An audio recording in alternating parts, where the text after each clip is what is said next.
સુરેન્દ્રનગરના શાંતિનગર વિસ્તારમાં ખુલ્લા મેદાનમાં 3 માસથી ભરાયેલા વરસાદી પાણીનો નિકાલ ન કરતા તંત્ર સામે સ્થાનિકોનો રોષ ભભૂકી ઉઠ્યો। વોર્ડ નંબર 5માં ગંદકીનું સામ્રાજ્ય સર્જાયું ત્યારે આ વિસ્તારમાંથી 4થી વધુ ખાનગી શાળાઓ આવેલી છે અને વિદ્યાર્થીઓ અને નાના બાળકો ડેન્ગ્યુ જેવા ભયંકર રોગોનો શિકાર બનશે તો જવાબદાર કોણ? ત્યારે ચૂંટાયેલા સદસ્યોને વારંવાર રજૂઆત કરવા છતાં ગંદા પાણીનો નિકાલ ન થતાં લોકોને રોગચાળો ફાટી નીકળવાનો ભય સેવી રહ્યો છે। સુરેન્દ્રનગર શહેરમાં અનેક જગ્યાએ ખુલ્લા મેદાનમાં વરસાદી પાણીનો ભરાવો થતાં સ્થાનિક રહીશોમાં રોષની લાગણી ફેલાઈ હતી।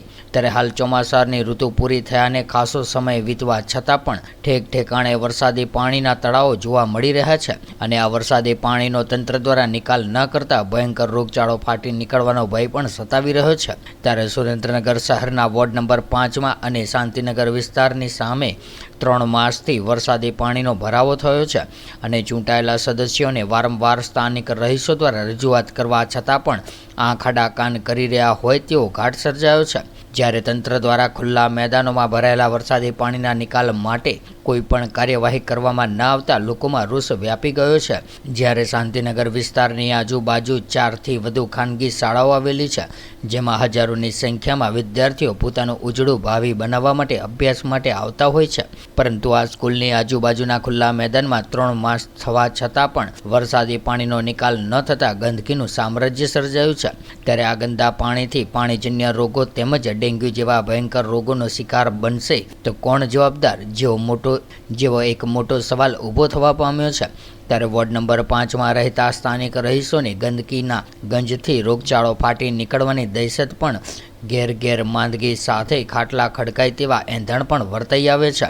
આ ગંદકીના સામ્રાજ્ય દૂર કરવા વોર્ડના ચૂંટાયેલા સદસ્યોને વારંવાર રજૂઆત કરવા છતાં પણ જેઓનું પેટનું પાણી હલતું નથી અને આ સદસ્ય પણ આ જ વિસ્તારમાં રહે છે, ત્યારે શું ઘરે માંદગીના ખાટલા ખડકાય તેની રાહ જોઈ રહ્યા છે કે શું? ત્યારે શું 3 માસ થવા છતાં પણ ગંદા પાણીના નિકાલની કોઈ પણ અમલવારી કરવામાં આવતી નથી? ત્યારે સુરેન્દ્રનગર નગરપાલિકાના મહિલા પ્રમુખ જિજ્ઞાબેન પંડ્યા આ વિસ્તારના સ્થાનિક રહીશોની વેદના સાંભળે અને તાત્કાલિક ધોરણે ગંદા પાણીનો નિકાલ કરાવે તેમજ ગંદકીના સામ્રાજ્ય દૂર કરીને DDTનો છંટકાવ કરીને મચ્છરજન્ય રોગચાળો થતાં અટકાવે તેવી સ્થાનિક લોકો દ્વારા માંગ કરવામાં આવી છે।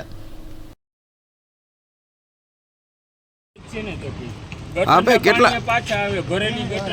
કેટલા સમયથી આ પાણી ભરેલું? પેલા વરસાદથી આમ નામ છે, પેલો વરસાદ આવ્યો ને ત્યારથી આ પાણીનો નિકાલ જ નથી। એટલે મચ્છર થાય છે? મચ્છર રાતના તમે બેહો તો ખબર પડે। અમારા છોકરા અને તાવ જ નથી, અઠવાડિયે તાવની દવા લઈ બચપર હોસ્પિટલમાં પૂછી જોવો જાવ કેસ ચાલુ એમને એના સભ્ય કોણ છે વોર્ડ? આમાં આપણે ચેતન કાલિયાના હે ને એ વાણિયા કોઈ આવે છે અહીંયા ફરિયાદ કરી તમે? એમને કહી દીધો કે ગટરનું કહેવા જઈએ તો કે ગટર સાફ છે તો ગટરનો ડાટો નથી ખોલાતો, ઘરમાં પાણી આવી જાય છે। આ પાણી સાફ કરવા માટે તો કોઈ તમે કીધું તમે? હા કીધેલું કેટલી વાર જ માધવભાઈ એમને તો અંગત સંબંધ છે, માધવભાઈ કેટલી વાર કીધું પૂછજો માધવભાઈને લો।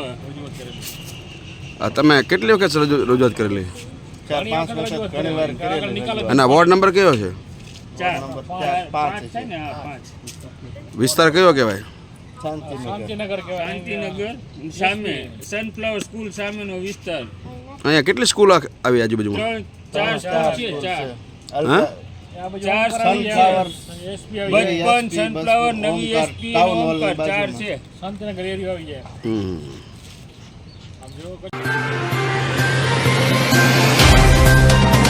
तो व्हाट्सएप, ट्विटर, फेसबुक, इंस्टा जहाँ भी आपका अकाउंट है इसे शेयर बटन के द्वारा वहाँ पर शेयर करें।